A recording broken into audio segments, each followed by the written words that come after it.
तुम्ही कालचं मार्केट बघितलं असेल, जसं आपण ॲनालिसिस केलेलं, ज्या आपण लेवल मार्क केलेल्या त्या लेवललाच मार्केटनं वर्क केलेलं आहे.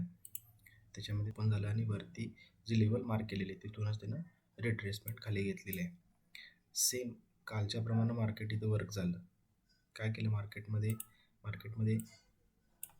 इथून वरती गेलं. मार्केट सेकंड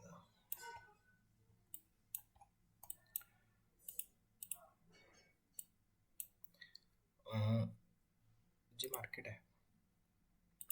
इथून वरती गेलं, परत इथं खाली आलं, परत इथं वरती गेलं आणि आपला रिट्रेसमेंटला ट्रेड होता. म्हणजे या इथं ट्रेड मी दिलेला आपला काल तसा अर्लीच ट्रेड झालेला. आपण थोडं वेट केलं असतं तर आपल्याला एक प्रॉपर ट्रेड काल भेटून गेला असता. जर तुम्ही बघितलं याच्यामध्ये तर समजून जाईल मी कुठल्या बेसिसवरती ट्रेड घेतलेला काल. याच्या जो ही लेवल दिलेली याच्यावरती मार्केट गेलं, परत रिट्रेस केलं, परत वरती गेलं आणि ज्यावेळी रिट्रेसमेंट केली त्यावेळी मी इथं ट्रेड दिलेला. जर तुम्ही लाईव्ह ट्रेड बघितला असेल व्हिडिओ तर तुमच्या लक्षात येईल. आणि माझा सिम्पली याचा असेल इथं ठेवलेला. त्याप्रमाणेच मार्केटनं वर्क केलं आणि मला वाटते जवळजवळ 100+ पॉईंटची निफ्टीमध्ये त्याने रॅली दिलेली. इथंपर्यंतच त्याने रॅली दिलेली. पण आपण किती कॅप्चर करतो? 20 पॉईंट कॅप्चर करतो. 10 पॉईंटचा सिम्पली एस एल असतो. म्हणजे आपल्याला जर रोज काहीतरी अचीव करायचं असेल तर सिम्पली छोटा टार्गेट आणि छोटा एस एल घेऊनच मार्केटमध्ये उतरा. जर तुम्ही ही जी मोठी रॅली आहे ही मोठी रॅली कोणसुद्धा कॅप्चर करू शकत नाही, कारण एवढे पेशन्स कोणाच्यातच नसतात. आपलं जे ठरलेलं टार्गेट आहे 20 पॉईंटचं तेवढं घ्यायचं, एस एल तर एस एल, टार्गेट तर टार्गेट, या पद्धतीने तुम्ही जायचं. आता सेम तुम्हाला उद्यासाठीच्या मी लेवल ड्रॉ करून देतो. ह्या खालच्या लेवलला मार्केट थांबलेलं आहे, त्याच्या खाली एक लेवल आपण ड्रॉ केलेली आहे 25,300. जर मार्केट इथून परत खाली आलं तर 25,300 पर्यंत येणार आहे तुम्हाला मी. तर मंडेसाठीच्या या लेवल निघून आलेल्या आहेत. याच्यामध्ये जी वरची लेवल आहे ती 25,857. त्याच्यानंतर आहे ती 25,932.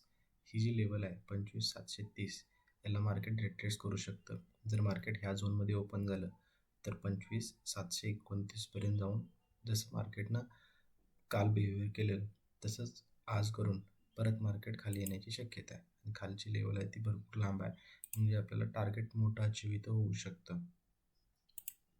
जर बघितलं तुम्ही तर इथून गेलं मार्केट, इथून इथंपर्यंत, इथं परत इथं, नंतर इथंपर्यंतचं टार्गेट तुम्हाला अचीव होऊ शकतं जर मार्केटने हे बिहेव केलं तर.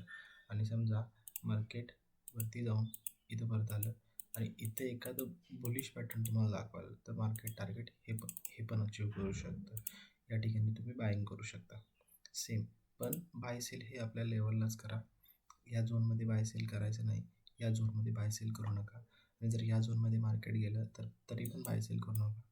हा झोन ब्रेक करून इथंपर्यंत गेला तर ही रॅली पकडा, आणि तो रिव्हर्स झाला तर ही रॅली पकडा. पण ह्या झोनमध्ये ट्रेड करू नका, या झोनमध्ये ट्रेड करू नका. म्हणजे जर मार्केटने हे ब्रेक केलं आणि रिट्रेस केलं तर ट्रेड करा, ब्रेक केलं आणि रिट्रेस केलं तर ट्रेड करा बाईंगसाठी, आणि ब्रेक करून रिट्रेस केलं तर सेलिंगसाठी. यासाठीच्या या लेवल आहे. मार्केट 25,300 पर्यंत येऊ शकतं किंवा मार्केट 26,124 पर्यंत पण जाऊ शकतं.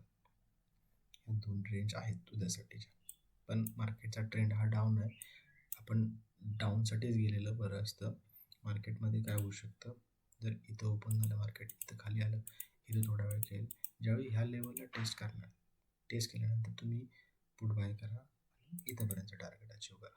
त्या पद्धतीने तुम्ही अशा पद्धतीने उद्या तुम्ही ट्रेड करू शकता.